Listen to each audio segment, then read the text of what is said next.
and disseminate information that we get within the university. This is the second of the web series regarding.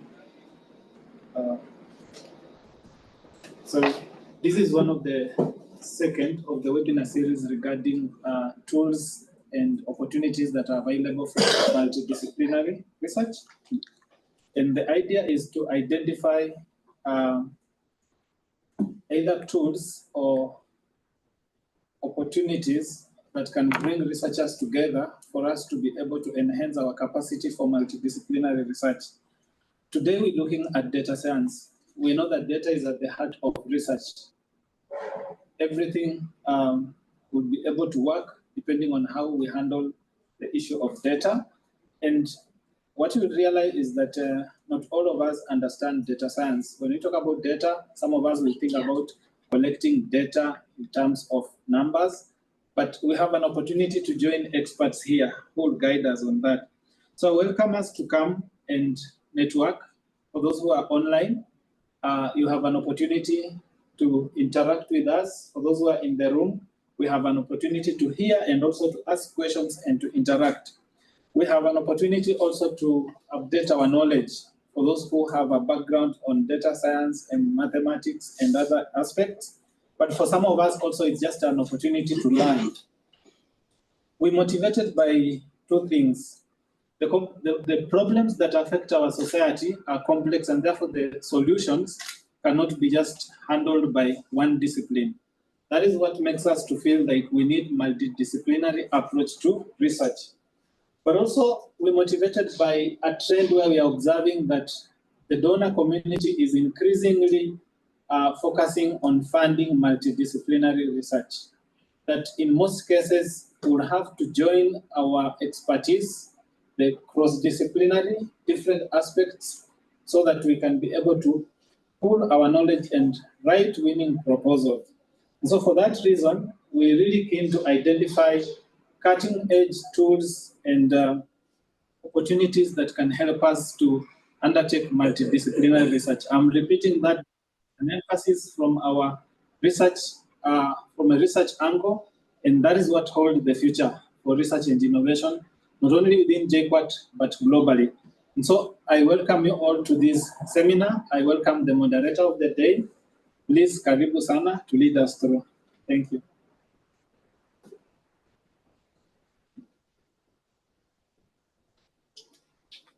Thank you very much, Dr. I want to invite everybody and also appreciate everybody who is joining us, either online or by physically here. Today is really an interesting day. I think at this moment, we cannot overemphasize the importance of data science and the strength it has, especially with regard to research. Research is evolving, and now we would want to sort of exploit the strengths of some of these tools that we have, whether with regards to data collection, analysis, and even to the extent of being able to get a perspective of the problems that we want to solve. So my name is Dr. Malenje from the Department of Statistics. I'll be driving the process today, and really I'm very excited. And also I want to appreciate our professor for the initiative that he has taken today to just disseminate this information and share with us the many years that he has spent in school and the information that he has gathered, especially for us who are early researchers. And for those who are not knowledgeable about data science, I think this is really a big step, and it is groundbreaking in some way, because even as we embark on doing research, there are very many difficulties that we encounter. And some of those difficulties can actually be solved if we exploit the strength of data. So I do not want to preempt what Professor will talk about today in this seminar. So I will start by inviting our chairman of departments to just sort of share with us the courses that are offered within their departments, and just tell us what they do, and try and expand to us what information is actually contained in this course. So I will start by inviting Dr. Ngumba from chemistry. Just tell us something about chemistry and the courses that we offer. Thank you very much. Keep listening in.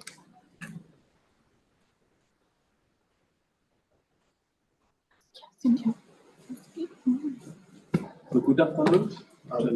Yes, those who are here with us physically and those who are online. As it has been mentioned, my name is Elijah Gumba, the CUD Chemistry Department, and I'm also happy to be part of this seminar today on data science. I don't know much about data science, but I'm eager to learn. I just want to mention a few things about my department. Department of Chemistry is one of the departments that is hosted in College of Pure and Applied Sciences, School of Mathematical and Physical Sciences. It's one of the, I would say, largest departments. We have 3 programs that we run. We have BSc in Analytical Chemistry, BSc Industrial Chemistry, and BSc Chemistry. And we also have postgraduate programs in the same areas, especially Masters of Chemistry, Masters of Analytical Chemistry and Environmental Chemistry, and PhD in various fields. We are one of the lucky departments to have very modern instruments here in the country. We have good instruments such as HPLC chromatographic equipment. We have AAS, and anybody who is wishing and willing to do chemistry, Jomo Kenyatta University Department of Chemistry is a place to be, and we have a very solid department of mentorship that will guide students on the right courses to take. Otherwise, I'm very happy to be part of this, and I wish you well as you venture into the data science. Thank you.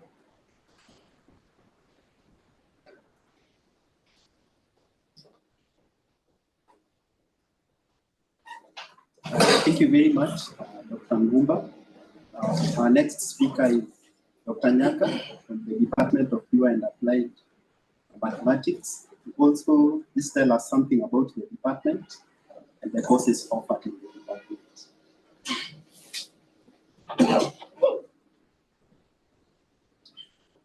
Good afternoon. My name is Dr. Lewis Nyaka.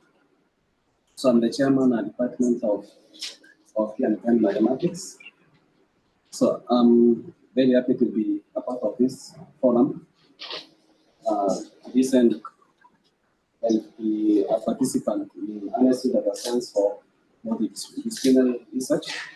So in the Department of Pure and Applied Mathematics, we have 3 courses. The first course is BSc in Mathematics and Computer Science. Then we have BSc in Industrial Mathematics. Then we have another course called BSc in Mathematics. The postgraduate programs are Masters of Pure Mathematics, and then we have Master of Science in Applied Mathematics. We also have PhD in Pure Mathematics course and PhD in Applied Mathematics. And as we listen, I've opened some lectures for students in data science, and some of the topics revolve around like in algebra, when you have the matrices, you'll be able to separate data in such a way that you can be able to analyze it and decompose it in some components. So when it comes to the multidisciplinary approach to research, I'm here to know how much the area of my expertise can really fit into this. And I'm very glad to be a part of this. So thank you.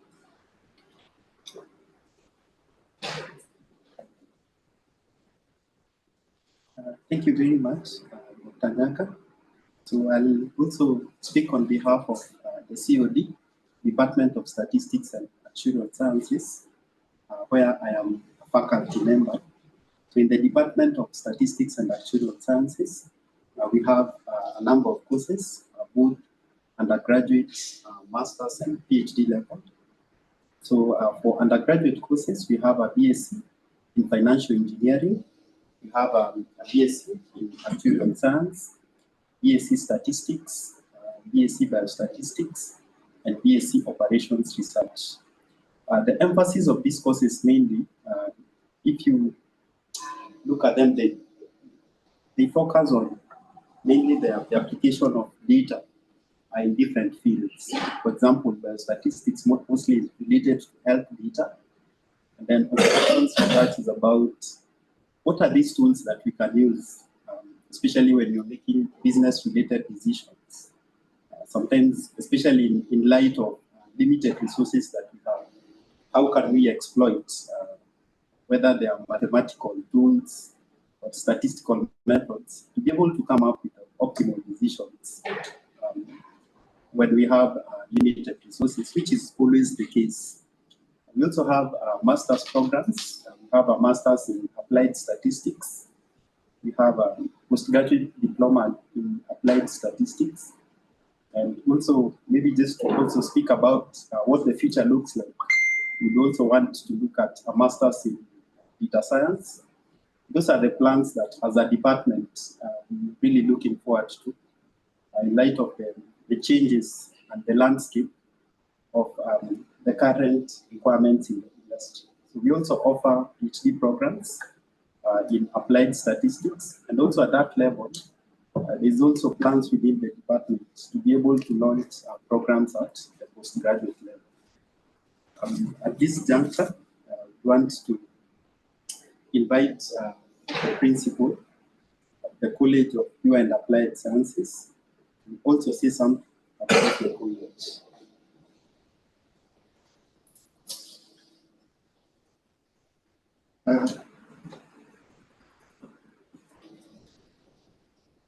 Thank you, Dr. Maleche.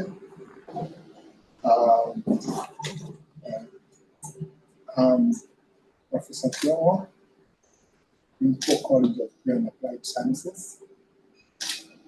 The college composes of 3 schools: School of Mathematics, School of Mathematics and Physical Sciences. That is composed of 4 departments: Department of Chemistry, Department of Physics, Department of Actuarial Science, and Department of Pure and Applied Mathematics. Physics, which is not represented here, offers BSc in Physics, BSc in Geophysics, BSc in Renewable Energy and Physics. I think those are the numbers. So that's the one that was not presented here. When we talk about the other departments, we have School of Biological Sciences that composes of botany and zoology. Each of the 2 departments offers quite a number of programs. Botany to offer biotechnology, to offer microbiology, and others. Zoology offer environmental science, and others too. So I'll tell you, we are rich when it comes to what we offer. Then we have School of Computing that composes of 2 departments: Computing Department and IT. Computing offers 2 programs, that is Computer Science and Computer Technology.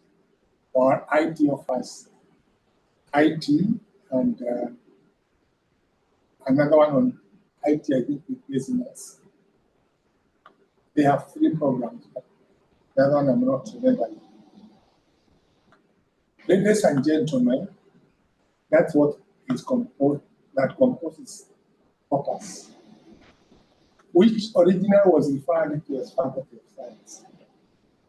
I want to say that Faculty of Science, as known those days, is the one that have brought up the School of Computing and even much a heavier one, that is Commerce.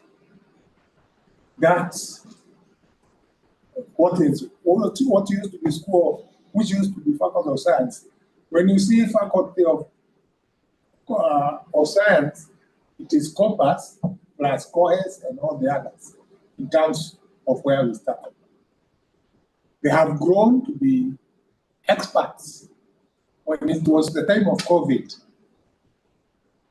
our experts from Cohes, our experts in statistics and actuarial sciences were one of the top consultants guiding the government on the way to go in relation to COVID. In other words, this small seed called the Faculty of Science has also impacted at the national level, not also even in the international level. Let me not take the opportunity that I am the main speaker. I am only a principal of this college. But I'm also a proud principal in that the speaker of today, Professor Anthony Shohei Tito, is homegrown. Just like many of you are homegrown.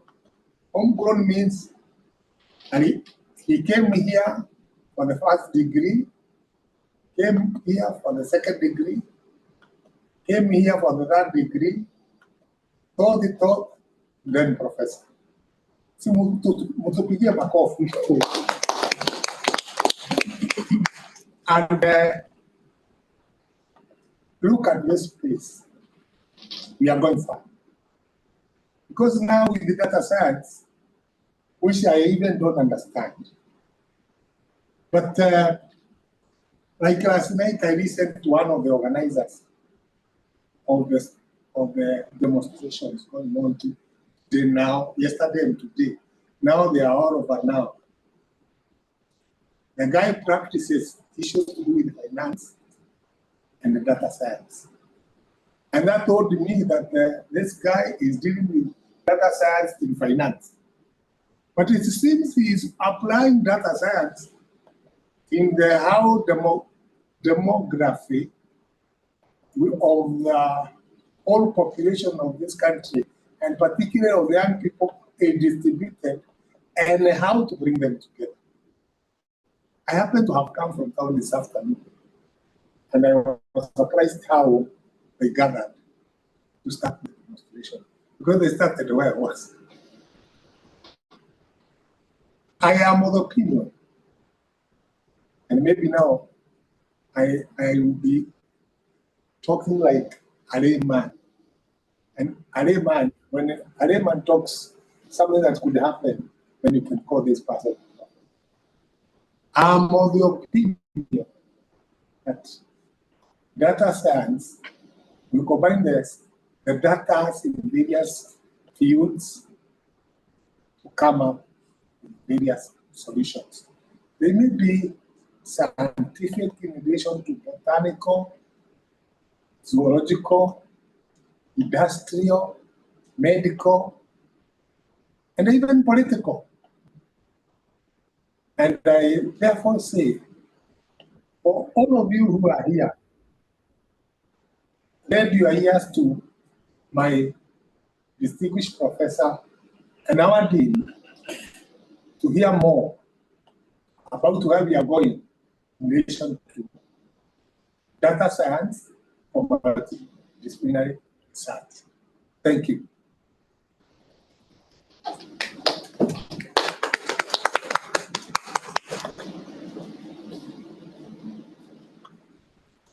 thank you very much, Mr. Pyong, Principal Opus. So even as we pave the way for the speaker of the day, Professor Waititu, I would want to maybe just shed some light about his education, even his expertise in the field of data science, so that we know we are getting it from the best. So I will just, also I want to agree with our principal that he's actually homegrown, and he has tried to make exploits, get more knowledge internationally as well.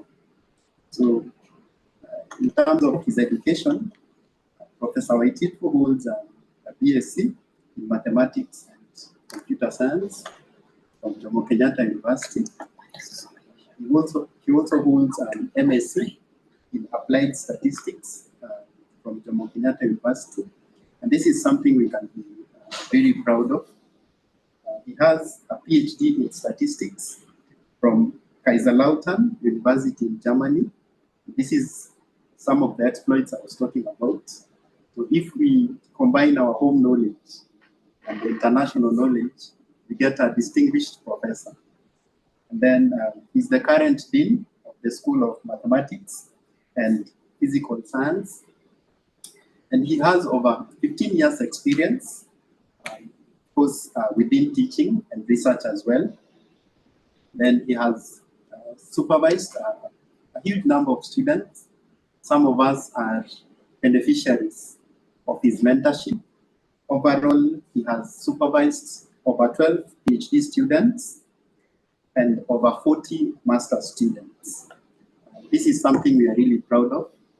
And I think at this point, we can appreciate this year's and the service that he has offered to not just Jomo Kenyatta University, I think to the education sector overall. So I think I really don't want to speak so much and preempt what he's going to teach us today. We are waiting with eager minds, and even before he starts, we are really grateful for this initiative.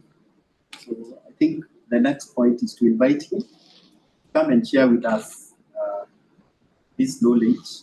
And I think multidisciplinary research is something that sort of we really need tools, because it has its own complexities and also challenges. Because if we are coming from different disciplines, all of us will not know the same thing. It's about teamwork, and that is where data science really can be exploited. Sort of also bridge the gap. So Professor, welcome.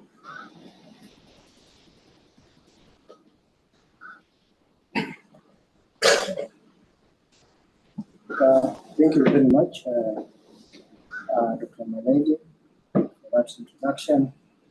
My principal, Professor Pyong, and those CODs who are here, Tanyaga and Togoba, Research, and the online audience and the audience in the room. Good afternoon. Yeah, so I'm delighted also to be here to give this talk on harnessing data science for multidisciplinary research. As the speakers have said, data science is a very wide topic, and we may not exploit everything today. My talk will try to show how we can use data science for multidisciplinary research. On the other way around, that for research, you definitely need data science. I'll first say that data science is the cornerstone. It has emerged as a cornerstone of innovation. Almost everything is data-driven. Engineering, agriculture. You go to the market, supermarket, data is being collected. So data is being collected everywhere. And I can assure you people are using data to inform their decisions. So it's at the cornerstone, and many people have argued that data science it's disrupting the normal. It's the new normal.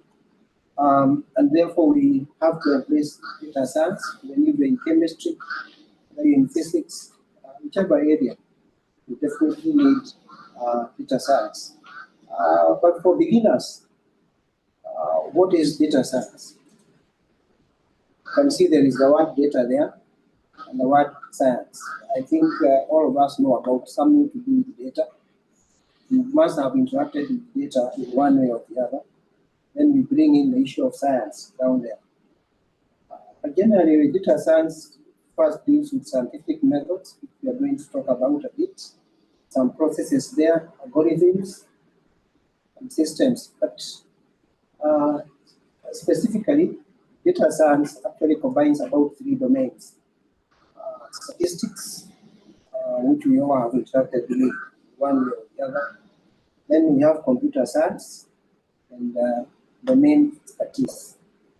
So statistics, bringing in the methodologies, and of computer science and IT.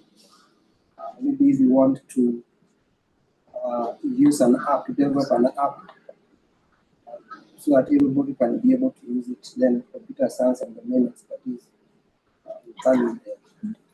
And then with that, we are able to handle complex problems. But then the product that is now coming out from data science is being used by everybody. But the idea, as we're going to see, is that data science we should be able to use data science whether we are statisticians or not. And that's how now the computer scientists can develop an app so that many of the things are happening at the back end. And the user at the front end is just able to interact and get their results, their reports, and all that. So already data science by itself is multidisciplinary. But at another level, then data science is used by many other people. To bring out the multidisciplinary aspect of data science, I'll pick on applications of data science. I pick on about 7 applications of data science, then show some of the tools that are used there. Then we realize that yes, it's true that data science is cutting across, and at the back end, there's a lot of statistics, there's a lot of computer science. I'll pick on the first one, which is healthcare analytics. In the health sector, I think each one of us has maybe come across a scan, a CT scan, an X-ray, an MRI scan. And many times when that one was done, a doctor had to give an interpretation on what that scan is talking about, that X-ray. Nowadays, is the aspect of deep learning and computer vision algorithms that are being used to interpret those X-rays. We are calling it the dry lab.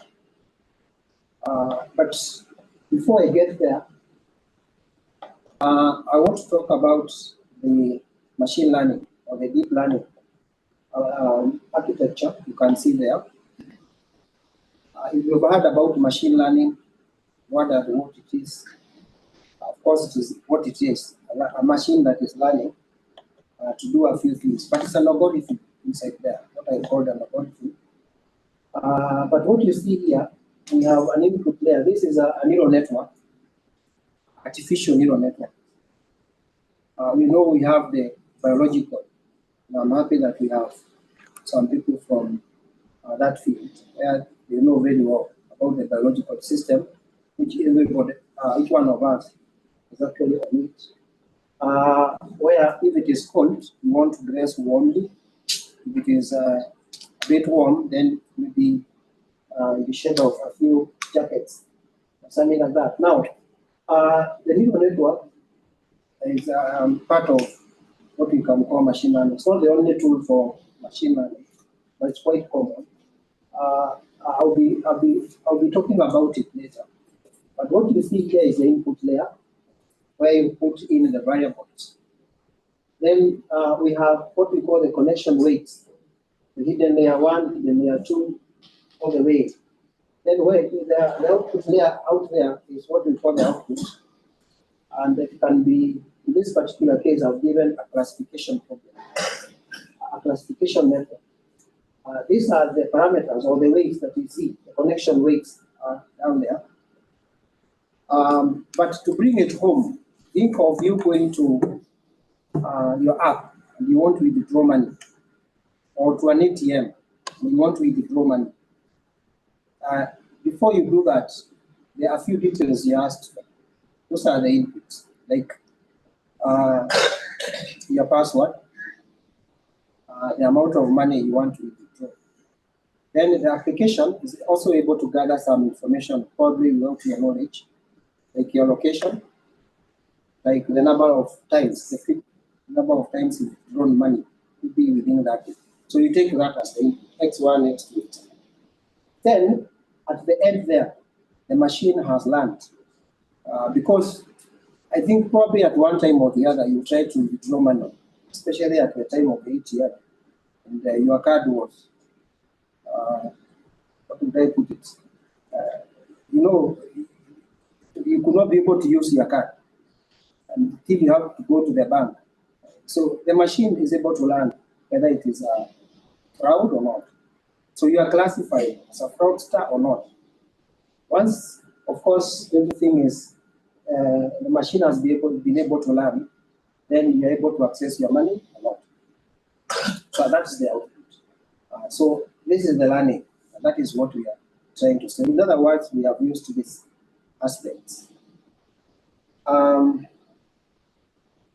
In the health analytics, I've just said that we can use the X-ray, and as we are going to see, there are some tools already out there. Models have been developed.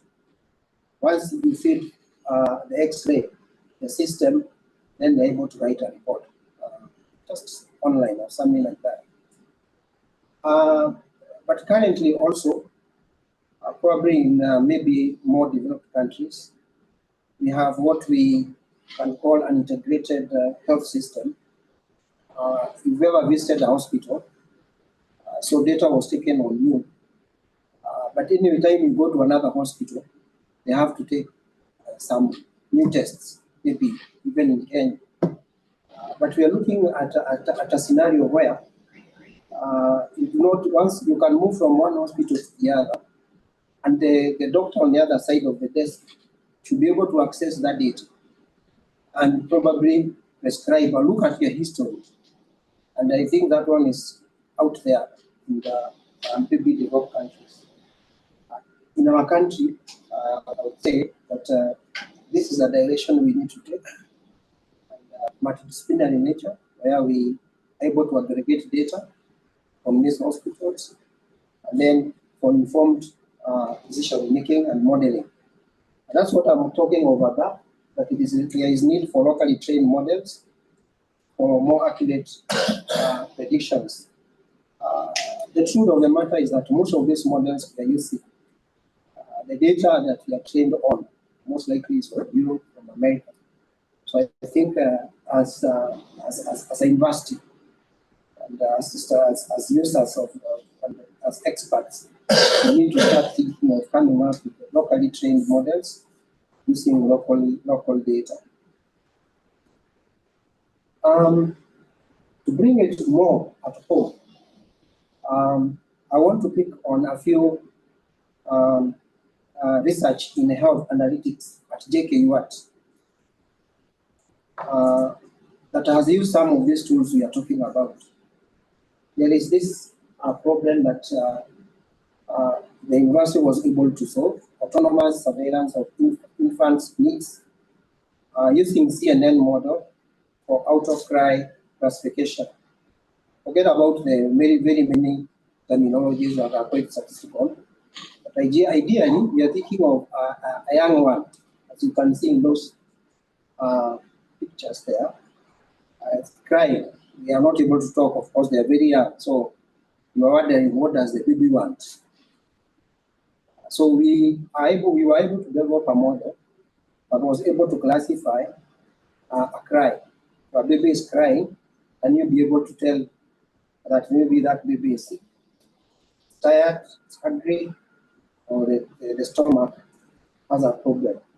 So that was the task. And again, once you're able to do that as a statistician, you need to deploy that model. And that's where also computer science is coming in. Because a statistician can come up with a very good model, yes. But then how can it be used out there? So we call it deployment. That model needs to be deployed as an app. And that was done. The technique for the technical people in the house was CNN, the convolution neural network deep learning, as a variation of what I've given out there as a neural network structure. We have so many architectures for neural networks. This is one of them.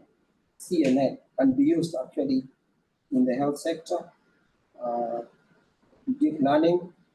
Here the input is the sound.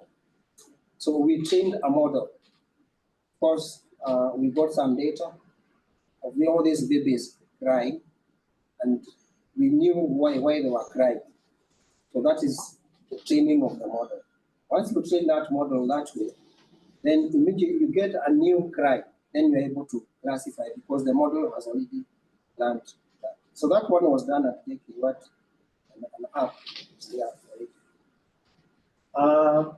The other one, which also was done here, was the COVID-19 in Kenya. There was so much research, and I think I would not be fair if today I don't talk about COVID-19. It was a problem, especially 2020 in Kenya. I think March 2020, that's when we experienced the first COVID-19 case. So there was need, especially on the early months. The media houses were looking for data scientists to model this case. They wanted to know, are we able to know, probably predict how many cases will be there tomorrow or a few days to come? And probably a peak, when would we have a peak? When would these cases, when would they start coming down? So there was that need, and I'm not the only one who modeled that. We have even other people in our department, and mention names, Dr. Mongatu, Professor Mwalidi, Dr. Jena Duda. We did a lot of this work. By this particular paper, this is June 2020. So we were supposed to predict by the consultancy the cases. And then when the peak would be there, a short one, going up, so you could see the trend. But generally, you can see there was an upward trend. Even if locally there were some ups and downs, but there was the trend was that the cases were increasing with time. So the model that was used there was kernel regression model. This is also another tool that we can use to model data, not only in health, but in any other area.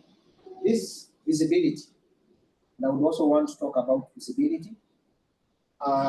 As researchers in multidisciplinary or whichever area, visibility is very important. And I'm happy that the university is also giving us this platform. Let us also be sure that we're able to be visible in terms of our work. I was consulted by the Elephant. It's a company called the Elephant in Kenya. I think you know it, of the Githongo. You know Githongo. And the paper is there. You visit the Elephant, you find the paper there. They were also able to push this paper to the media at that time. So it was in the medical area, and we used statistical tools, data science aspects to model that. Another one, which is very recent, is on an integrated immunization data repository and dashboard portal for decision making. This was a consultancy that was given to Dr. Agnes Medina and her team. Was the principal investigator. Dr. Agnes Medina is one of us from the Institute of Computer Science and Information Technology, IT. The link is there. And easily go to that link. But you can see what, how much data science is into it. We're talking about immunization, but there is a lot of data science. Look at what they are doing. There is smart learning. There is data repository. You can go there and get your data very well organized. There is indicator dashboards. We have, again, data dashboards and the filter track app. So they were looking for a site, the Ministry of Health contacted JKUAT through Dr. Agnes Medina, where they could host and people should be able to get data on immunization through a central cloud. Remember, we talked about domain experts.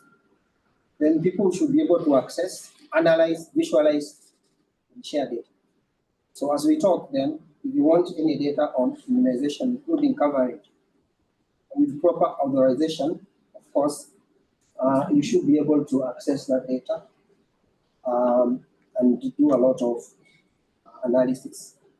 Whichever field you're in, let's take what has this data through Kenlib, and it can be used to do a lot of data visualization, modeling. The modelers in the house is a lot you can do from that. I will leave health, because we are talking of multidisciplinary, and I go to finance. I'll pick on one aspect, but this is not the only one. There are very, very many others. So we have a financial fraud detection. This is an example I gave, and I think we have all interacted with this aspect. When you are using an app, whether it's an ATM, whatever you are doing, you always ask for your identity. That is your PIN. Then the amount, you always ask you the amount of money you want to withdraw. Then a few aspects can be collected without your knowledge, like your location, where you bring your money from, in the frequency, probably the time. Then once that system, which has been trained, then with those probably four, not the only four, those are not the only ones, just an example. Then the system should be able to classify you. You can see 0.9 there. It's a classifier, probably in the range of 0 to 1. Maybe 0.9 would mean that you are not a fraudster. In the range of the scale of 0 to 1, 0.9 is very close to 1. So then you are allowed to have your money if all those dots are properly marked. So the system is usually trained using again machine learning aspects, and sometimes the system should be able then to detect unusual pattern. For example, you're asking for amount of money that your account has never had. That would be a trigger. Or the location. With proper integrated data, probably you are still in the country, you've not checked out at the airport, and it seems like you are withdrawing your money from outside the country. That would be a trigger. The frequency also. How many times are you withdrawing that money? So the machine is trained to detect that through machine learning. But to bring it home, because we also want to talk about us, how we can do research and start thinking about some of the problems we can solve. In a university like ours, and I'm happy that the principal is here, we have a serious issue, not only in JKUAT, but any other university, about exam irregularities. As we talk, I think we are handling disciplinary cases, and sometimes it is very cumbersome to prove that a student cheated. Because we have to provide the evidence, then they are saying this, they are saying that. But if we had a proper detection tool, like say we mount cameras in that room that are digital, then we have a model that is trained to detect a phone. Because if they are cheating using a phone, probably a camera should very easily be able to detect a phone. If they're using those small materials like they use, they bring in the written, camera should be able to zoom on and be able to detect that. And then that student is flagged, and then of course the invigilator can easily follow that. This is an aspect of data science that can be used to enhance exam invigilation. Even in the energy sector, we should start thinking about how we can use data science to enhance compliance. For example, you have probably a consumer of energy, say electricity, and there's this much they are doing in terms of their sales, and maybe they are using electricity directly, which does not maybe match their output. So the input and the output. So these are some of the models people can easily use and then be able to detect a few anomalies there. So these are some of the aspects in the financial sector and ways of which we can apply them.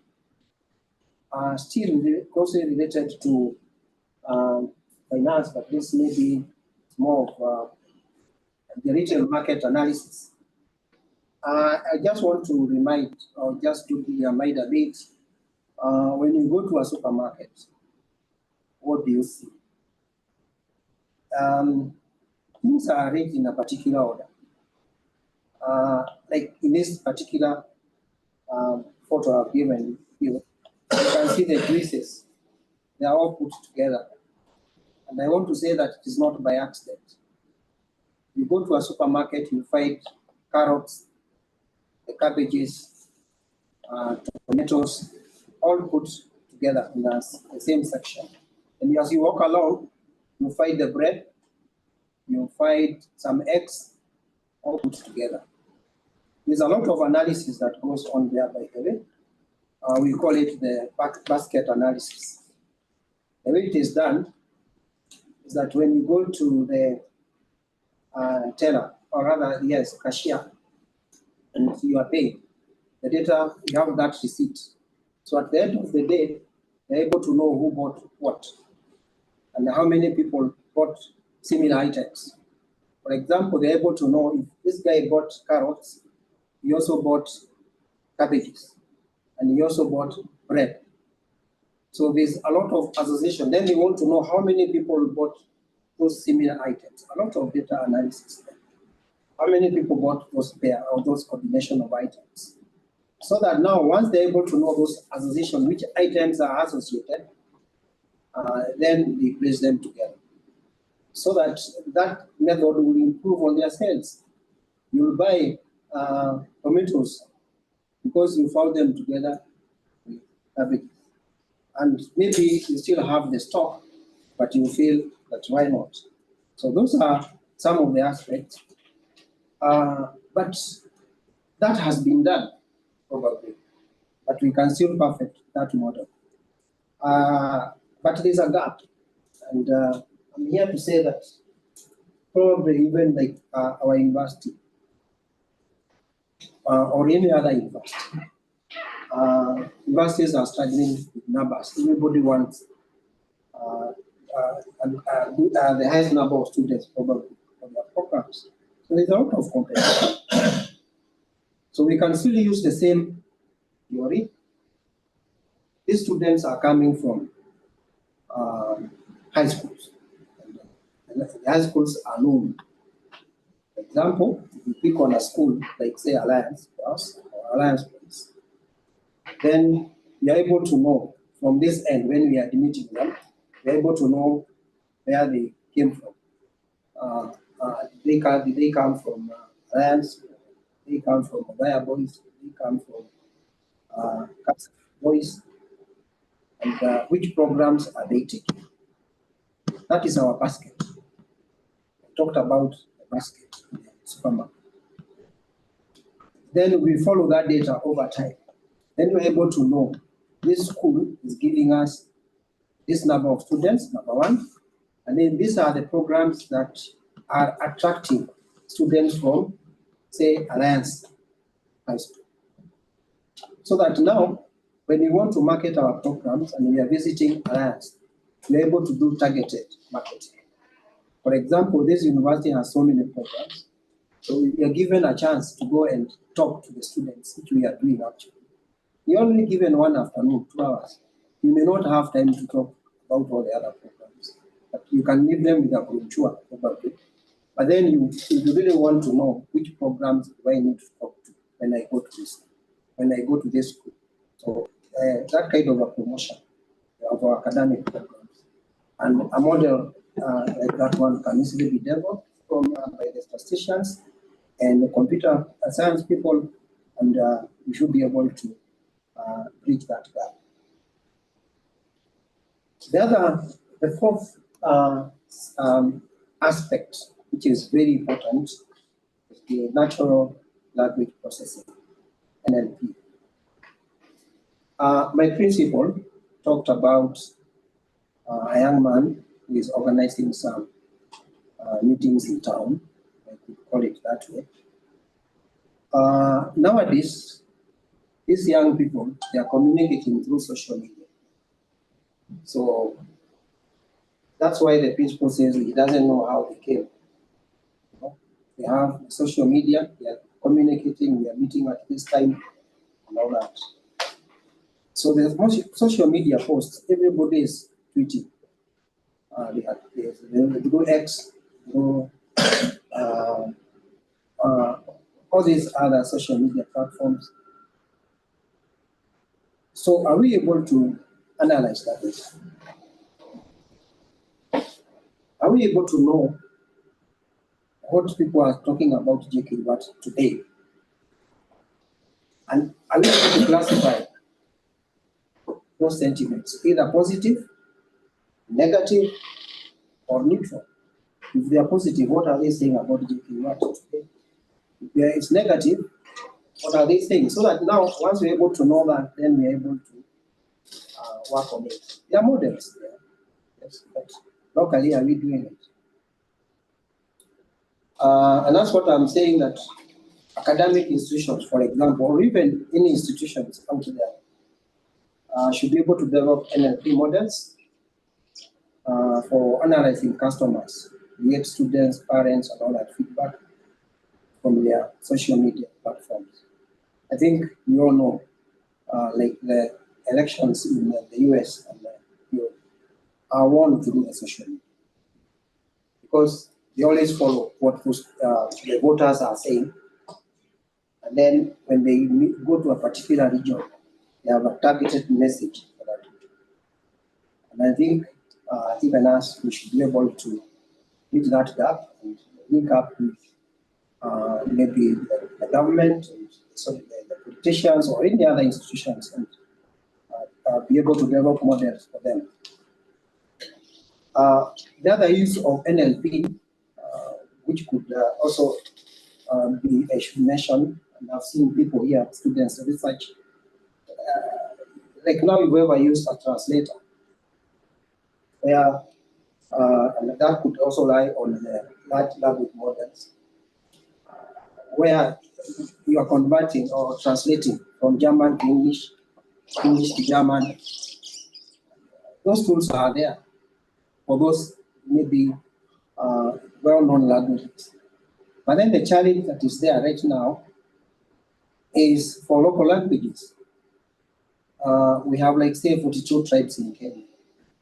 we should be able then to come up with model and with applications that can translate local languages, be Maasai, English, or say Bukusu, if such a thing, then to say Kiswahili. So that I think there are times when someone comes from outside the country and wants to know what are these people saying. And those are, the tools are there, and we can use that kind of model. So closely related to that, an advanced part of it is the LLMs. Very popular right now. I'll spend some time on LLMs. The large language models. Again, they're using AI. Issue intelligence, the diagram again I showed you. It's just part of artificial intelligence, machine learning, deep learning. And then, of course, artificial intelligence is a system. Of course, it's just a model that is trained using massive, large data set or data sets, the large language models. You can see at the center we have LLM. Then around it we have all these sources of data. If you are familiar with some of these logos, you could see a logo there for ChatGPT. GPT, you can see it, it's there. You can see the emails that we write, the posts that we write. So it's able to get data from all types of data, be it finance data, engineering, all types of data sets. Then from there, it's able to learn, so that anytime you ask for information, it's able to give you that. Closely related to that is what we call the Gen AI. This is another tool that is very common. The generative AI is actually at the cornerstone of LLMs. And I want to talk about generative AI as a tool of research. And I want to talk about applications of Gen AI, and they are very important to us today. I have talked about it a bit, healthcare and pharmaceuticals. There is this radiology GPT, where you upload an image to the app, and then it's able to interpret for you. Maybe a CT scan tells you this is more likely cancer case at this stage, stage 1, stage 2, stage 3. What is happening? And of course, you always advise to confirm those findings with a medical doctor. But that's already happening. Radiology GPT.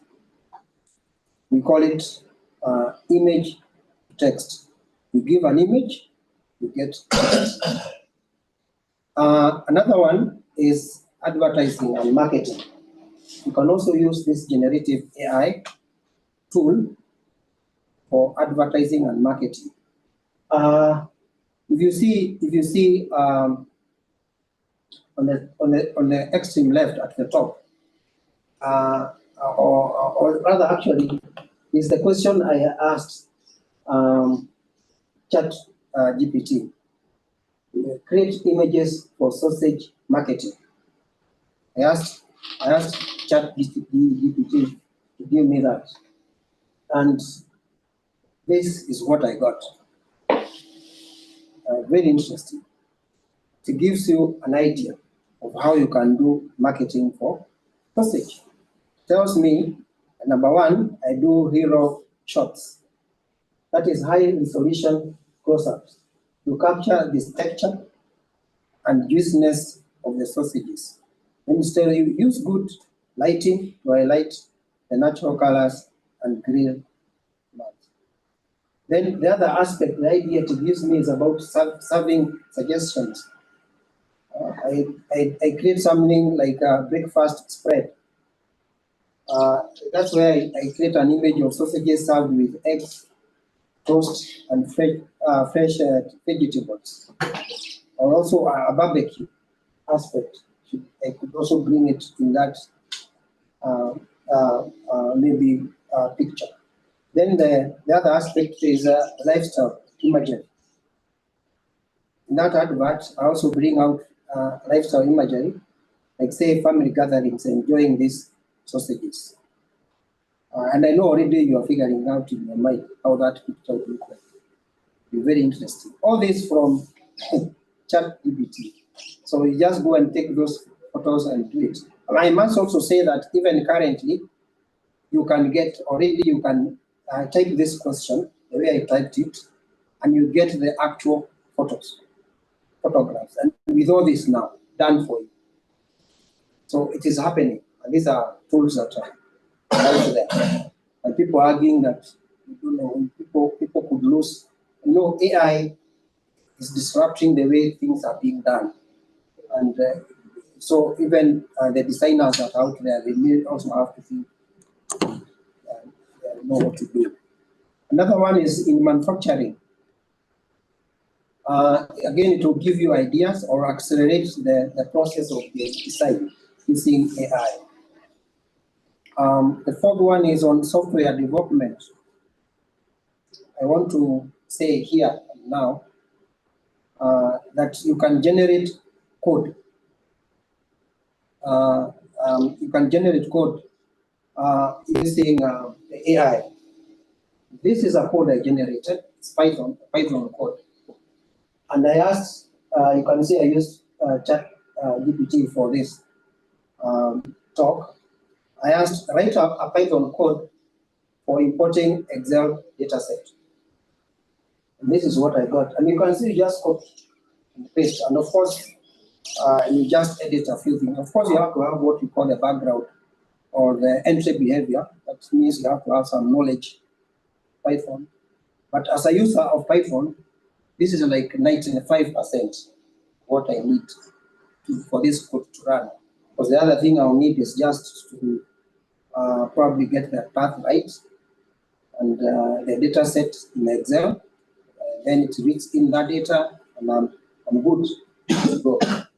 So, and if I digress a bit then, because today I'm talking about data science, not really academics, but we also need to know that students are using this. They are using these tools to learn and probably also to handle the assignments. So we need to be very careful. At the end of my talk, I'll also talk of how you can detect that probably some content is from AI. But if it is used properly for research, it's a very good tool. Then the other one is on media and entertainment. If you follow international news, and I know you do that, in America, the artists went on strike because they thought AI was replacing them, and they had to negotiate with the industry owners. And I think they came to, it's about royalties, because people are able to take your voice and create content using your voice as a celebrity, for example, an artist. So where are the rights of these people?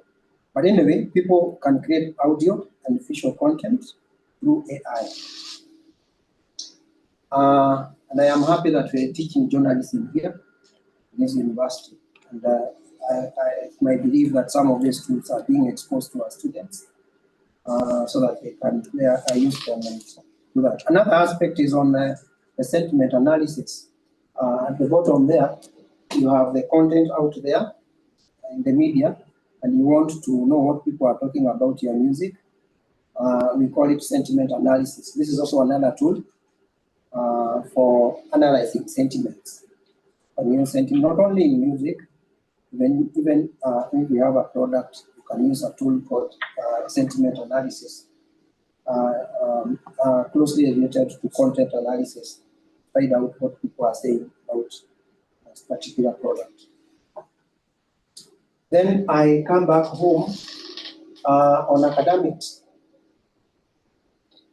How can AI be used by students? In this case, I'm talking of a positive way. It can assist them in research.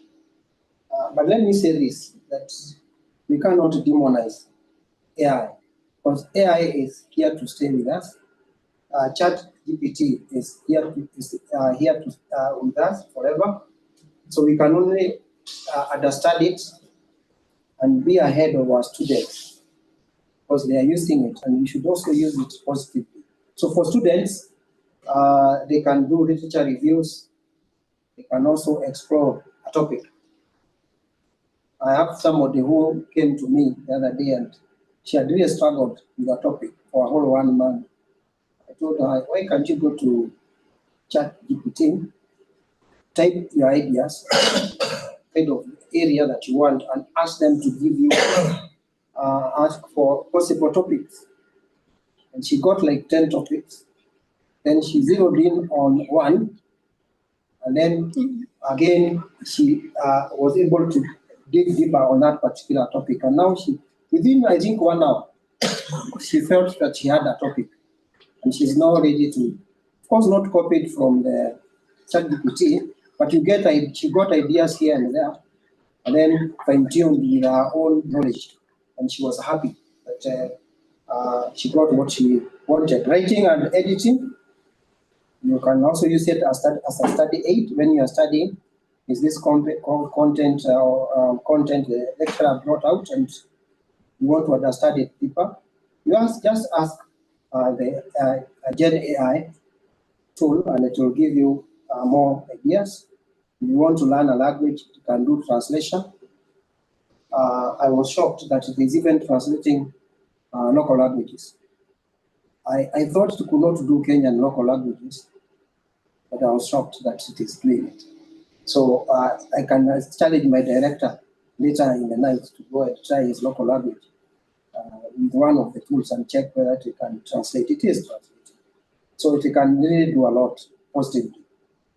The other one is for researchers, and that's where we are. It's a research tool also. The Gen AI can do some levels of data analysis, like say statistical guidance. You can describe your population and the characteristics of your population.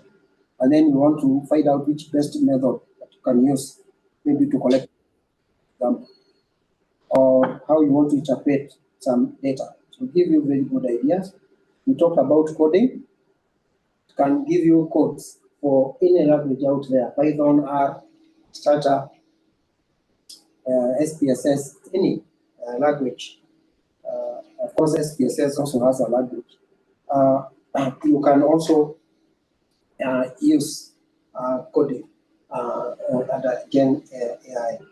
Literature management can do bibliographies for you, citation.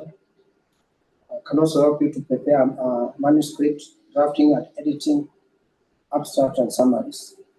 But again, this I'm going to see there's a disclaimer somewhere, but generally they can help you as a researcher to do some of this work. Then you go and fine-tune what you're getting. But on the general academic support, you can also do administrative. Sometimes you've struggled drafting an email, isn't it? It's this thing you want to say, but you don't know the actual words. Just type what kind of an email you want to write. The Gen AI will give you something, then you can edit. You can also use it for scheduling. You can see that. You can also do some collaborative projects and also networking. So these are some of the aspects that we can use, the tools we can use for research. But as I come to an end on this academics thing, there are some ethical considerations, like say plagiarism. We said when we started that Gen AI collects data from different sources. It's not like it generates content by its own. So it's harvesting data from Google, harvesting data from any publisher, anything that is online. So if you're not careful, you can pick a sentence that belongs to somebody. So, or something like that, some work So there's some level of plagiarism, but a good AI, Gen AI, will give you the source. It will give you a paragraph and then the source. Then you can now, if you want to cite that source, then you can also open that source and read more. And then probably if you want to cite that source, you should be able to cite that source. Sometimes it's also biased. Because again, it's a model that is trained. It can be biased because of where is this data coming from, Europe, America. We say there's very little, we may not have enough data. And most of these data models are trained using data from the outside Africa. So they could be biased in some aspects. For example, I was trying to get my biography. One time it gives me the correct biography. The next time it gives me biography of a different person. Yet the same names, everything is the same. So it's not, we are not always sure that what you are getting is what you are really asking. So you need to know that there could be some bias. So lastly, how can you detect AI-generated content? If you have ever used Gen AI, they have some repetitions, some repetitive words are repeated, the awkward phrasing, and then too good. The flow is too good. You find that the flow is almost without any mistakes. And, but then they also tend to use the same phrases all the time. So if you use it many times, you realize they're using almost the same phrases. And they repeat some words. So at the face value, that's how you can detect. But then we have applications right now. Again, you can use them to detect AI content. And I've given an example of Quill BOT that can be used to detect some of this AI-generated content. But again, on the flip side, we still have other tools that remove. We pass we generate the content from Gen AI, and then they polish it so that it's not able to detect any other. It's not able to detect again. So that's where we are. And I'm saying AI is disrupting the norm, and we need to know what to do. But generally, I want to say that it is a good tool if it is used properly. But I'm also saying that it can also be used for cheating. But many times, in coding, if students are going to use AI to generate code, they are all going to have the same code. If there are 10, they are all going to have, like if I come here, unless they change a few things, they are quite smart. We call them variables. Like you see DF. It is not static. You can use any other label. So all of them are use DF. Yet you can use DA, you can use YT2, or anything. So all of them are going to use DF equals, the way you see there.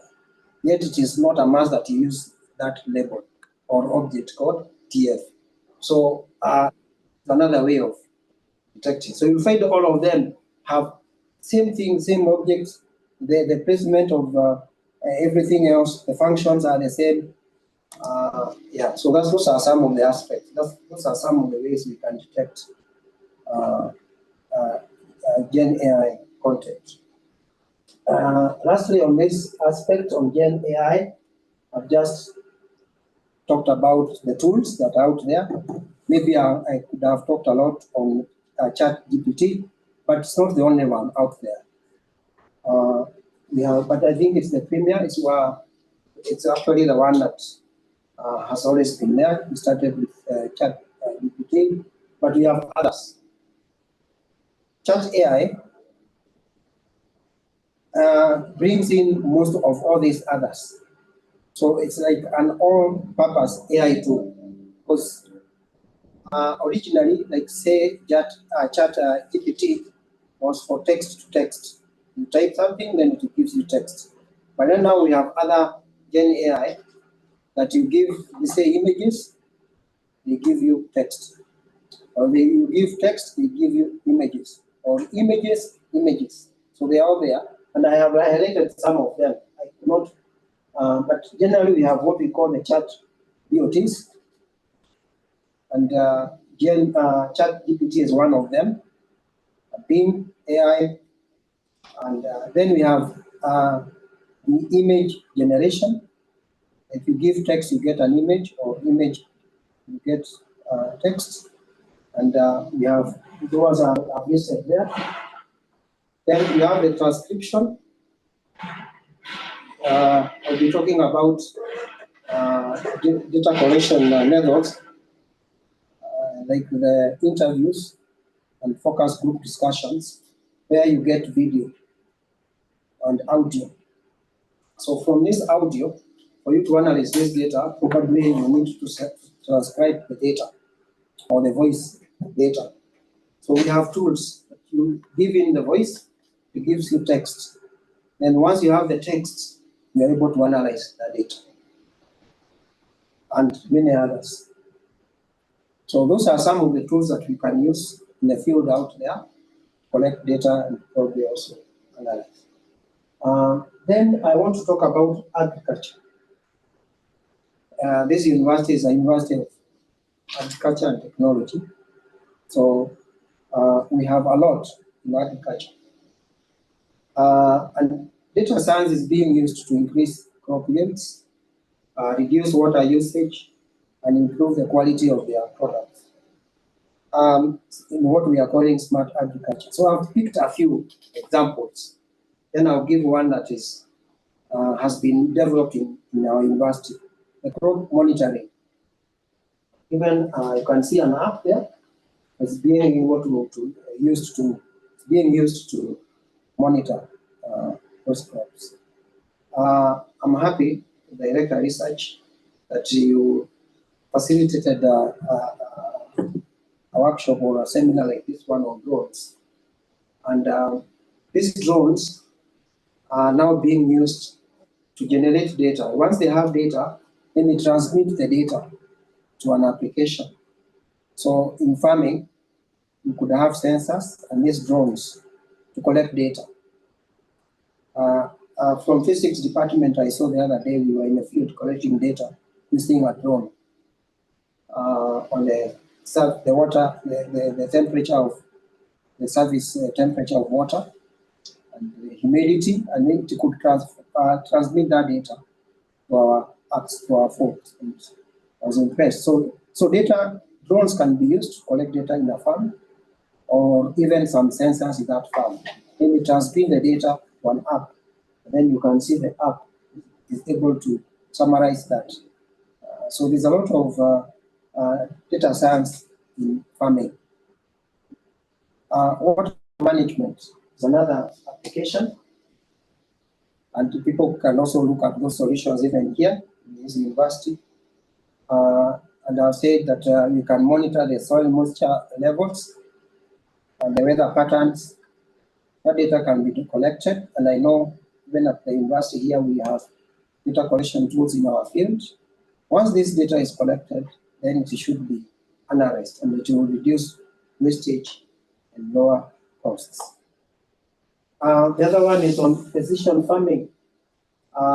We all have interacted with plants, and you can think about spraying, or when you want to plant. Nowadays we are doing planting using some high level of technology. And even when you want to spray, for example, probably you want to do selective spraying. If you have ever seen farming of wheat, for example, I think they're able to do selective weeding based on the size of the leaves, whether they are broad or narrow. So this is what we are, something close to that. But data science can be used to do selective weeding. and planting, harvesting, because we should be able to monitor some of this aspect, the fertilizer, NPK, some aspect of the insects, the pH, the water, the temperature. And I want to say that sometime back in 2019, again, this university developed an application for farmers where they can classify, you take a leaf that is infected, then it's able to classify the type of disease. I think amongst the cassava, it's on cassava. Cassava, I think they are able to know which diseases, or I'm not in agriculture, but they're able to know the common diseases that affect cassava. So they were able to train a model, and a farmer in a very remote place doesn't need to call a scientist, just guess that leaf, scans that leaf that is infected. They're able to get the disease and the pesticide that they're supposed to use.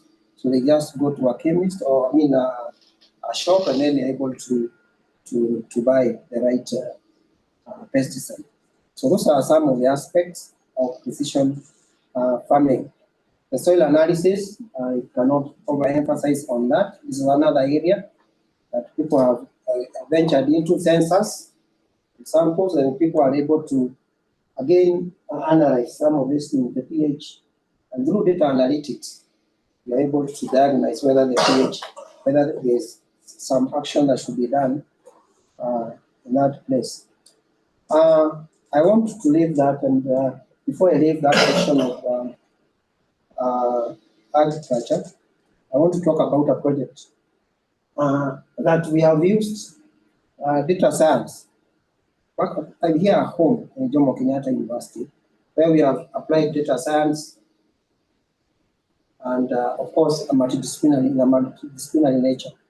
This project is actually ongoing. As you can see, it's running from, yes, 11th, that is November 2020 up to October 2025. So it's an ongoing project. And our director of research, Dr. Shem Kuya, is the principal investigator, the PI. And it's on push-pull technology. I think the director also should be given a platform also, and we talk about some of these technologies. But it's on push-pull technology. It's an organic farming technique where you're not using pesticides against the pests or the insects. So there's a push. One plant is doing the pushing, the other plant is doing the pulling. But you have your main crop, like say the maize you can see there, and you can see other plants. Some of them are doing the pushing, and others are doing the pulling. And that is exactly what that project is all about. But I'm lucky to be part of this project. And what we did, every time we are collecting data, we advised the scientists that we do not have to go physically to collect data. So we employed what we call the ODK, data collection tool. It's a tool, an application. So we trained the data collectors online. The only condition was that they have a smartphone. And then we created a database from this end. So they are collecting data in Busia with their smartphones, and we are able to see their progress from here. And that was very nice. Then there was a lot of focus group discussion, even remotely. So they sent us the audios, and then we are able to transcribe them using AI tools. Otherwise, it can be very tedious to listen to an audio, and then you are typing what they are saying. So with AI, it will just transcribe for you.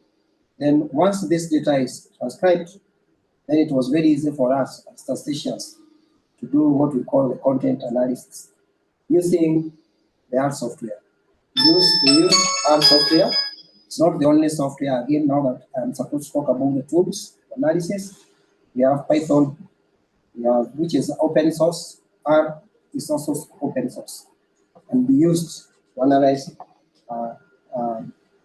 maybe sentiments and all that. So it's an ongoing project, doing very well, and you can see in the down there we have the regions where it's cutting across on Africa and in Europe also. You can see so we're also running the same project in Europe, but in this particular case we have JK Watt and is it which other university? Maseno University locally. Good. So I think that's a clear indication that data science is being used to in agriculture, even right here at home. The last part I want to talk about is the human resource domain. Can data science be used in human resource? The answer is yes, and actually data science is actually altering, changing what people are doing in HR. The traditional HR is actually changing. As you can see in this picture here, and I know you can see people seated here in the corner. They are being managed through an application. You've been to a bank, and nowadays we don't queue, literally. Those days when you would queue, long gone. You go pick a card, and then your number is called out at the right time. That is a HR problem, where people have come and they want services and they are queuing. It's a HR problem, but it must be solved using data science. So we are queued based on the time that we came. And I hope you've also seen, check when the next time you go to a bank and you get a card, check down there, we have written for you average waiting time. Okay, maybe 10 minutes, 12 minutes, 30 minutes. So again, that is a lot of statistics, waiting time. It's a Poisson, we'll call it a Poisson. It's a Poisson problem. And there's a lot of modeling inside there to get that average waiting time called lambda. It's a lot of modeling, but today we are not talking about it that way. But I want to say that data science has a lot of applications in HR, as we are going to see. One of them is the recruitment and hiring. You can see some people here have come for recruitment. With proper, sometimes you can get so many applications and you don't know which one to leave and how to balance gender and a few other aspects, age. So there are some applications that are there, and we can also make local ones to help streamline the recruitment process. Then with that, we're able to identify the most qualified candidates. Then the other one is on performance management. One aspect of performance management is data collection. And I know almost every institution nowadays is doing performance contracting. And there is this data that is always being collected on us, the work plan, the budget, the objectives. Then at the end of the day, you give your objectives, what you intend to have covered or achieved. So that data can be collected or can be automated so that it is a continuous process. You do not have to wait quarterly to be able to run a dashboard every other time. So we can use modern methods of data collection and analyze this data continuously and give feedback that is specific to the user. Because if you're looking at performance, people don't perform the same way. There are some people who perform better in this objective but fail in this other objective. So now, once we have this aspect of automated performance management system, then we're able to have specific trainings, for example, on people. And it doesn't even have to be physical. The materials, again, can be generated. We talked about Gen AI, and then they are trained, they are given some materials for a particular aspect. And that can be very nice. But of course, We also need to invest on technology. For example, even on our students, can we be able to monitor them on maybe when they are coming to class, the digital aspects, we check when they are coming in so that they log in through maybe their BIOS, and then we are able to, at the end of the semester, we are able to know how many times they attended classes, and the system automatically logs them out if they have not met the 70%. The same thing would happen to our employees and our lecturers and anybody else. So there's a lot that we can use on performance management locally, and we want to say that data science can help solve that problem. The other one is on succession planning, and be used for succession planning. Institutions, people come and go, but most likely institutions always remain. In this picture, you can see old people at the top there, then you have younger ones at the back. So most likely the old ones will exit, but how will they be replaced? So is it on merit? And if it's on merit, how is that merit determined? So data science, again, remember we've just talked about performance management, all this data that has been collected on an individual. Can you use it then to do succession planning? Can an institution be able to use some of these tools to know how many people are retiring next year, the gaps, skills gap that will be there, and then how they will be filled? Can we be able to hire locally or internally, or we have to source outside our institution, so that we do not wait until someone has retired, then we are struggling for a particular skill. I think that brings me to the end of my talk. I said that it is a wide topic, data science, but I'm happy that we've been able to talk about a few aspects that demonstrates how relevant data science is, and we cannot do without data science. I really want to thank all of you for listening, and if there are any questions, I'll take it back to the moderator so that maybe we can take it from there.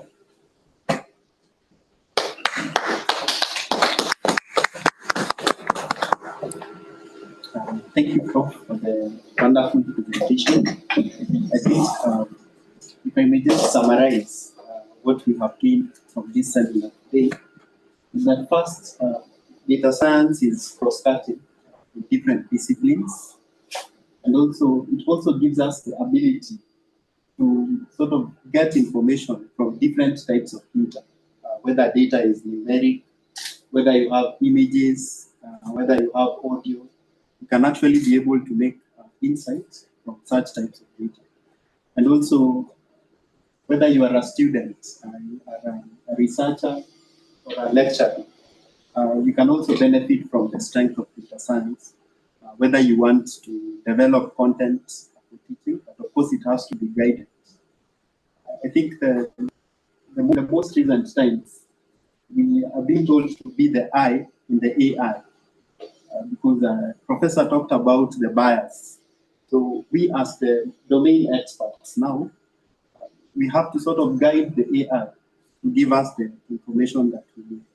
So there's so much that we can benefit from AI, data science broadly, in our, whether we want to do research, you want to refine your ideas, you want to get different perspectives, whether you are at the level of writing. Again, we've seen that there's so much that AI can actually help us to actually generate refined content.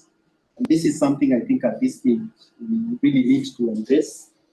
But again, even as we embrace it, it has to be guided. So I think at this point it would be important to just get perspectives and maybe the questions or comments from those who are listening to us. And this would be important because it's a learning process. And even as we listen to the usefulness or the utility of data science in our research, But also, I think we also need to mention that we have seen the applications of data science in different disciplines. And this is something that we can look at as data science as a way to solve the problems that we have. Whether we are in health, whether we are in finance, in education, and so on. So I think I would open the floor for any questions or comments regarding the presentation, or any curiosities as well that can allow us to probably move more into research by using the tools and the methods within data science.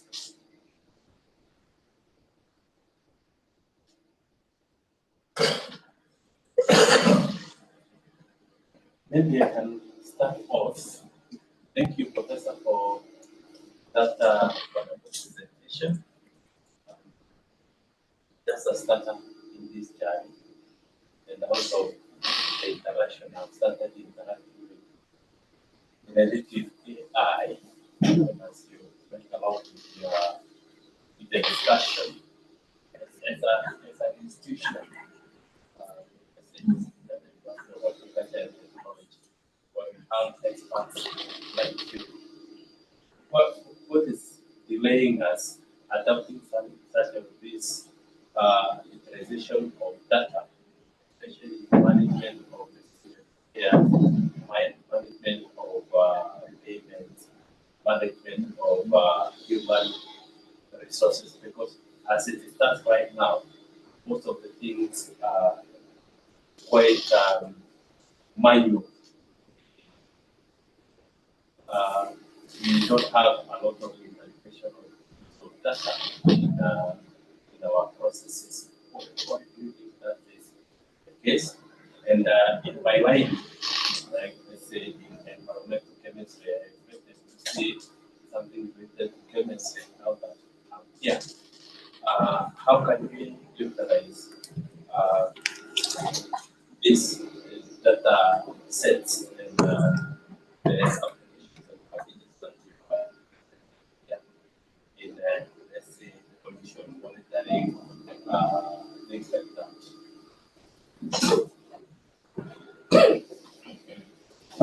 Thank you very much.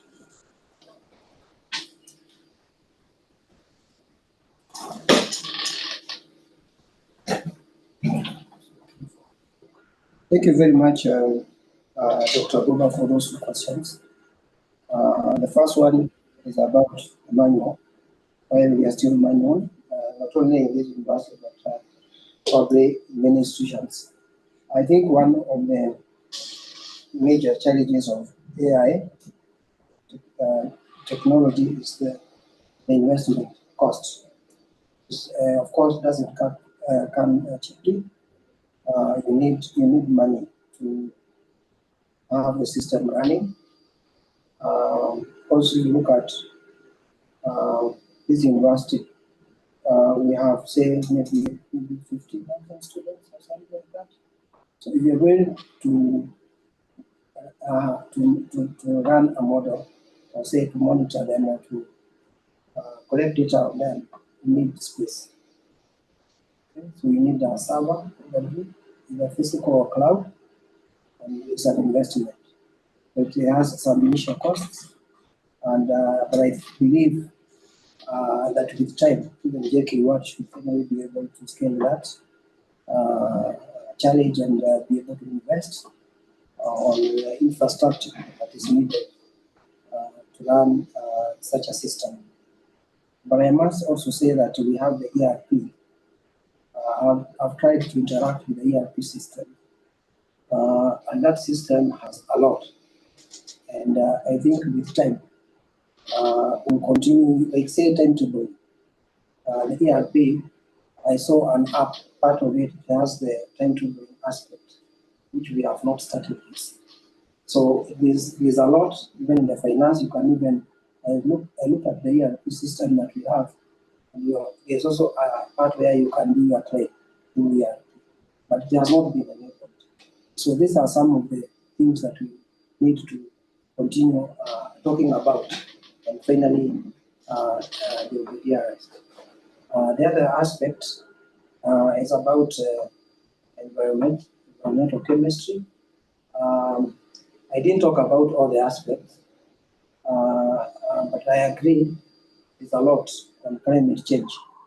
When I was talking about agriculture, I should have also talked about climate change and the aspects. There are so many models for climate change, and actually climate change is a big challenge to us. And I know in the past, this university through Professor Avenya, there's a lot of modeling on climate change, including the rains that we had the other day. I know we were modeling that aspect, the El Nino and all that. So data science, of course, there are some models that have been trained on forecasting rainfall, temperature, and all those aspects. So it is possible actually, and it's actually being used for climate change and generally environmental aspects. Yes? Thank you so much. Yes. This is highly informative. I'm just trying to think, how can we introduce these tools to especially students, remembering that we have a common date for training. How do we introduce these tools to students and help them use without creating a scenario where they now stop thinking and they don't learn at all? Because we're having a situation where there are difficulties, even students just simply reading a paper. You tell them to read and summarize a scientific paper, they may not want or may have difficulties. And then now we have provided something that simplifies further. Will this not make them not improve more? How can we introduce and help them use these tools while gaining in knowledge and skills? It's a very good question, Dr. Shem, here. First, I started saying that Gen AI, or AI in general, is not going anywhere. I can assure you students will always use it. So as you have said, it's for us now to think, how do we make sure that we are using it positively? One way of dealing with that is I can give a personal experience. I gave a training on the same thing, data science, an academic course, data science, in another country. I'm not to mention it. So it was an assignment, and I gave them some data. They were to analyze and interpret the results. I got an interpretation I've never seen on that data set. I've used it before, but I got an interpretation I've never seen from a particular student, and I was impressed. But I was not very sure that that was his work. So what did I do? I told them that on this particular day you have an assignment that is supervised, a supervised assignment. And that was it. So the good student did not survive.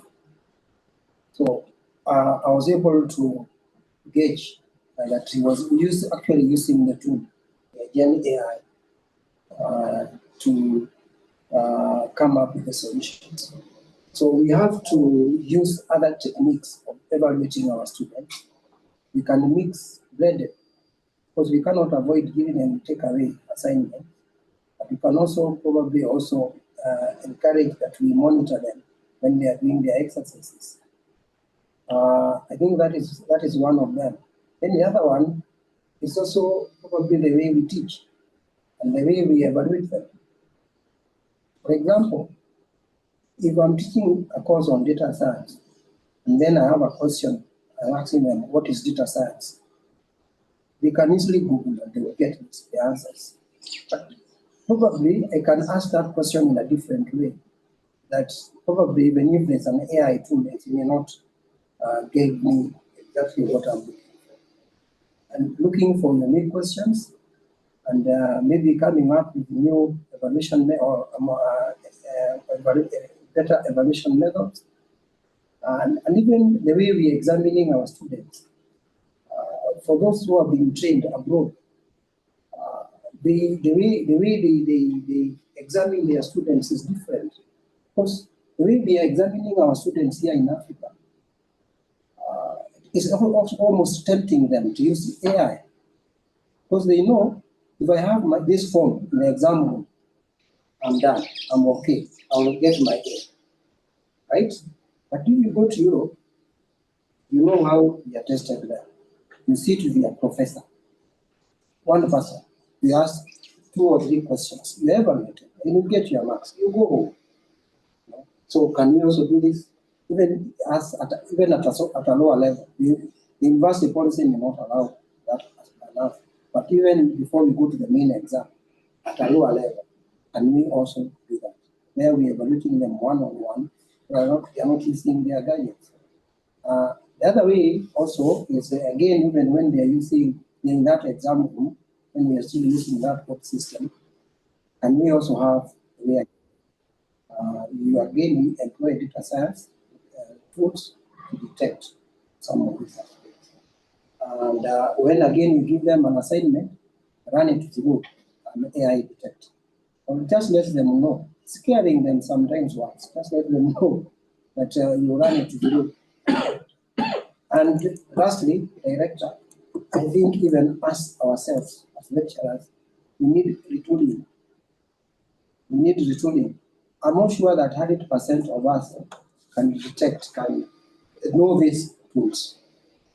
I'm not really sure.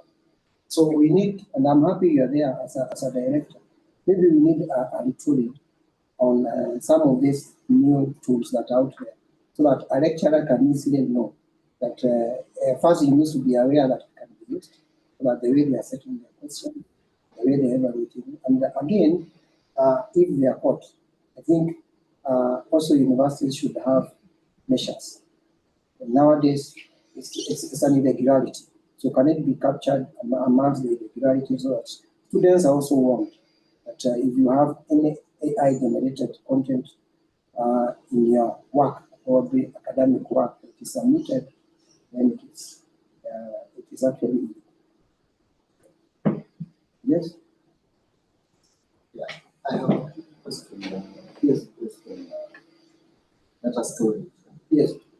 So in terms of data storage, do you think maybe data of Kenya or even Africa as a whole, we have the capacity to store big data? Because like when it comes to biological data, you find most of the repository are international. They don't sit like anywhere. But here in Africa, we really don't have. So even some of the plants, animals that we sequence, we still have to submit them to those international repositories. And 2, do you also think we have the capacity to run analysis on big data? Because I understand some of these models, they require very high computational resources. High performance computing is required for us to run these models. Otherwise, if we just use our computers, it can even take a week, a month, if you have a very powerful computer. Otherwise, they can even shut. Do you think we have the capacity for both high computing, high performance computing resources, and also data storage resources? Yeah, thank you for those very two good questions. And I think you're right that it's not a challenge, but it's a requirement. That if you're really going to do proper modeling, of course, infrastructure is involved. And especially if you see it right, that if you're going to train a serious model, you need big data. And that big data, as you have said it, the big issue is the space. But I would say that as a country, or even as a university, we have the resources to some level on space. Space is not usually very expensive. Cloud, you can use the cloud servers and all that to store data at a monthly subscription. Yes, the solutions are out there for cloud. Otherwise, you can also use a physical server to store data. But I think many times nowadays people are using the servers in the cloud to store data. So I think it is possible to do that, and actually that's what everybody is doing right now. If you want to develop an app even here in Kenya right now, because you don't want to bother anybody with a server, you just get some space. The cloud, the providers are there, and we are good to go. But it's expensive, I would agree. Then the other aspect is about what? The other aspect was on high performance computing. Yes, high performance computing. You see, that is more of a technology, the capacity. And I would say that we have the capacity. In my introduction, I said data science brings in statisticians, computer scientists, and probably the domain expertise. So the capacity we have. There's what we call parallel programming. And of course, when the data is so big, you really want to use networked machines so that you're able to analyze, we call them endpoints, so that you're able to analyze that data in a faster way. So the technology and the expertise is there. The space is a challenge, but the expertise is there. But I would say the biggest challenge for modeling is the data. It's the source of data. In Africa, we may not have enough data to train our models, and that's where we need to go.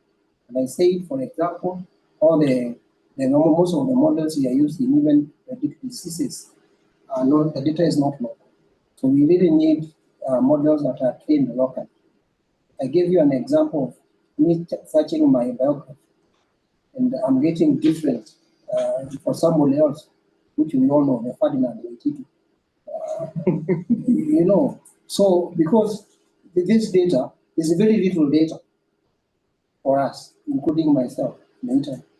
So can we harness this data so that now our models can run locally? That's what I would say. If you also had a question. Yes, thank you very much for one question and one request. Yes.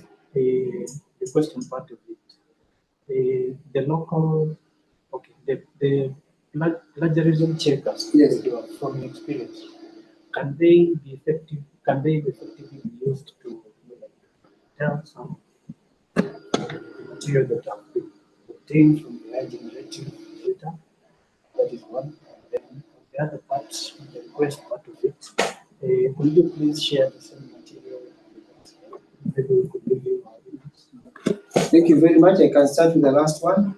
I will definitely share the material before I leave the slides. I will share with you people.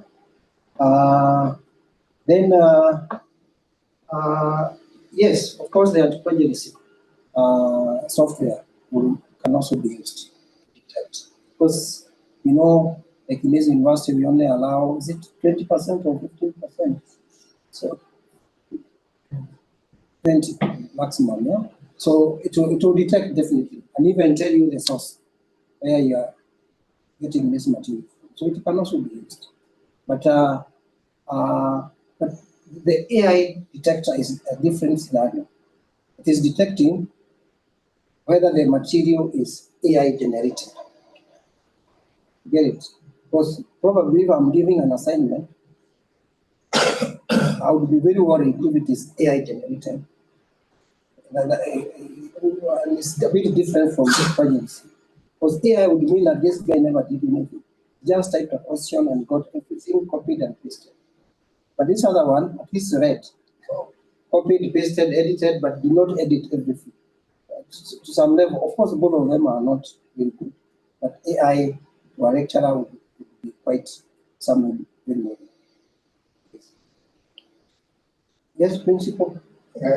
You know, I'm still trying to synthesize this data science and some of the things I have gotten previously from statistics. Yes. In the talk, I gave an example, like we in Lakewood would be interested with what social media is talking about as positive or negative. And then I also remember there were times some of you gave us a lecture like you have just done on predicting of election results. And some of you have even written papers on the same. They have done some work on it, either using, I think one of them was something binomial, something. Yeah. Yes? Yeah. I don't know whether there are many binomials or other examples used to study the previous aspects. But I see all of them dealing with data. My question is, how do we combine your data? Because we know that we are combining computing algorithms and the statistics. One to give us more precise election result prediction, because so far we have not had proper. And if they were proper, then the one that have always been used by the users is that there was a lot of cheating. But even when you are dealing with those data, or that data, should the data be able to predict the right aspects? Again, it will be of our interest as the university. You know, sometimes we just say, they what. We are only taking the those that are saying the few graduates we have produced are doing well. And actually, majority of our graduates, we don't know where they are. I don't know whether you get it. So, who is take what, particularly in a positive sense? And how can we know who is this take what? Is he negatively much affected or positively affected? There are two questions in one. Thank you. Yeah. Thank you very much. And I'll start with the first one about the prediction of elections or in it all. And I want to say that it's not I remember one, in fact, it's Dr. Kigati Jeremiah, who did that binomial program and was trying to predict in his thesis, PhD thesis, on the most likely winner of that election of that time. And it is possible to actually predict. But if I could, a model is as good as the data that you have. So there's a lot of theory on how you should collect the data. And that is one aspect. And I think, in opinion, I think you're coming from the opinion polls that we see running when we have an election. But one is saying this one, the other one is saying this other one. Yet, they're using what I'm calling data science. So, but in other countries, I think that has never been a problem. Let's say in the US, they are able to know who will be, unless it is too close. But for an opinion poll, with my experience, because I've also conducted a few national ones, the truth of the matter is that as users of that data, you need to ask yourself who is the sponsor. Because for you to not wake up and go and do a national survey, it's very expensive. do an opinion because you are going to all the regions in the country, and then you are balancing on gender, you are balancing on age, ethnicity. It's a lot. You need a big team. So who is financing? Then you start getting my answer to your question. Okay. Okay? Yes, that one you can take to the bank. But if it is done properly, it is not difficult. And probably those modelers know, but now because of the financial aspect, then anyway, I stop there on that one. Then on the issue of mapping, we are talking about mapping of our students, and it rings a bell in my mind that surely we should be able to map our students, not only this university or any other university, get to know where they are, what they are doing, whether they are doing well, doing badly. Some of them are very senior. You can also use that information positive. You can come and give seminars. We can be attaching our students there, and all this is coming from data. Can we track them? We track them based on where they are going, where they are, and then we see how they can. It is actually possible, and we already have a number of them, and we have their profiles. Sometimes you have their parents' numbers, and you also have their numbers. You can always call them. So it's possible, and I think it would be a very good thing if you had a map of Africa or the world, then you are showing where your students are. You know, we are showing we have this number of students in America in a map, the US, in Europe, this is what they are doing in Kenya.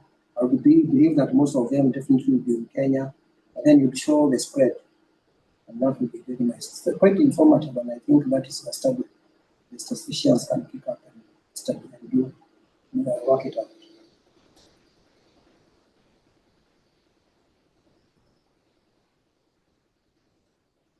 So I think I'm done. Thank you very much.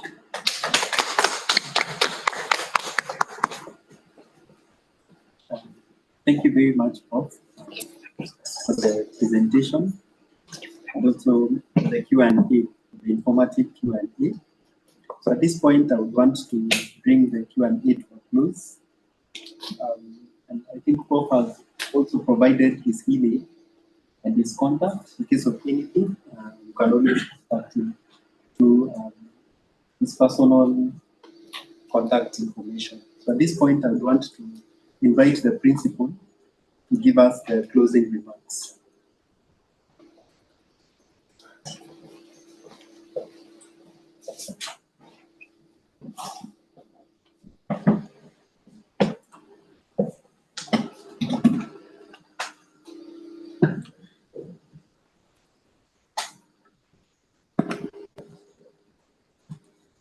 Our director in charge of research, our presenter,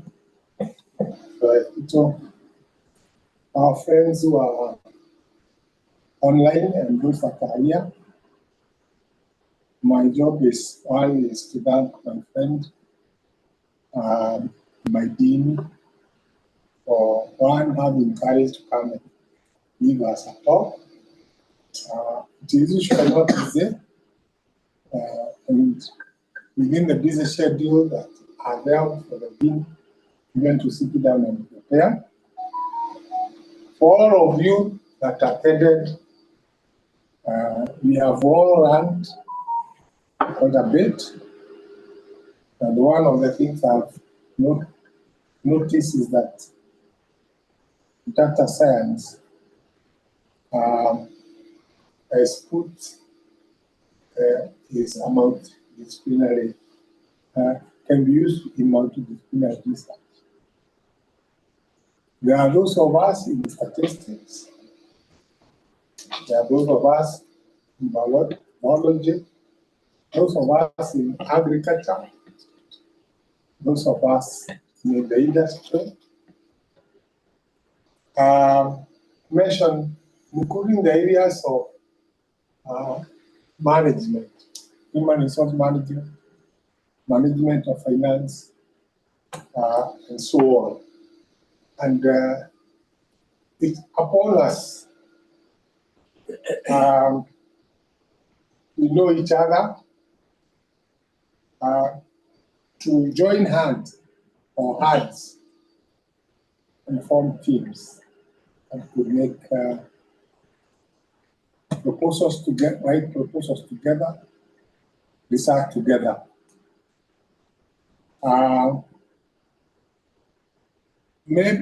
Maybe one of the things I would like to point out to here, members or friends that are there, what I have noticed is that every university that is seeking collaboration with us wants AI.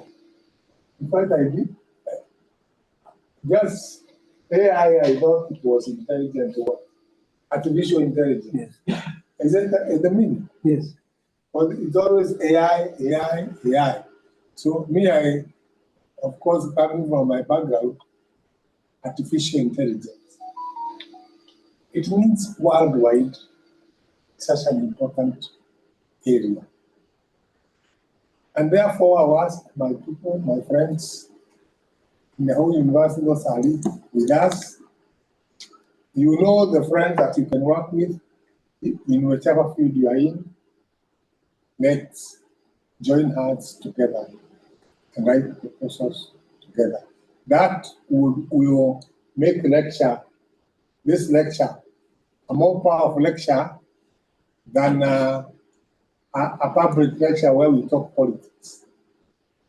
But we have also seen that that could be applied in politics only when proper data is done. So please, if you are there from statistics, again, you can combine with your other friends and make money from politicians come 2027. There is so much in this. We have seen the push and pull.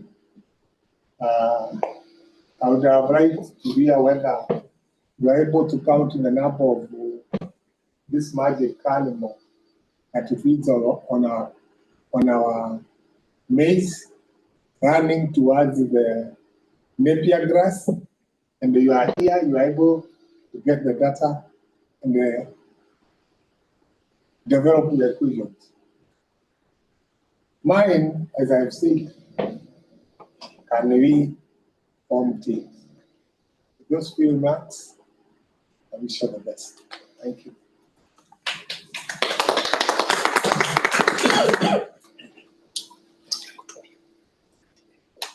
I don't know whether that's what you wanted. Thank you so much. We really appreciate those who are online and those who are participating. We bring our webinar and seminar to a closure.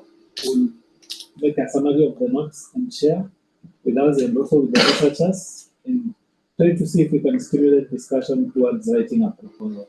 Thank you so much and God bless you. Thank you so much, Professor Aititu. This is fantastic. Thank you, Director, for giving our school